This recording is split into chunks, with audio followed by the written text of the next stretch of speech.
In terms of mitigating factors, whilst age determines the start point, I need to consider the level of maturity. In this case, it is very clear that your intentions were to kill, and so no reduction will be made to reflect any lesser intent. You pleaded guilty, and credit will be given for those pleas. The level of credit cannot exceed 1/6 of the appropriate minimum term. There are lengthy pre-sentence reports. In your case, A, the report speaks of your exposure to gang culture and to cannabis. I note that in February 2024, a national referral mechanism was completed and that a conclusive grounds decision made in May 2024 accepting you to be a victim of modern slavery.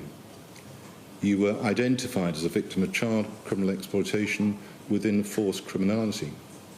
The report states this: child criminal exploitation is a complex form of abuse driven by a mix of individual vulnerabilities and environmental factors. The author of the pre-sentence report assesses that family experiences, school exclusion and substance use were all factors that contributed to your subsequent exploitation. The author adds this: furthermore, gangs often mimic family structures, offering protection, belonging and identity. For you, the sense of belonging was a key feature assessed in relation to his predisposition to negative peer association.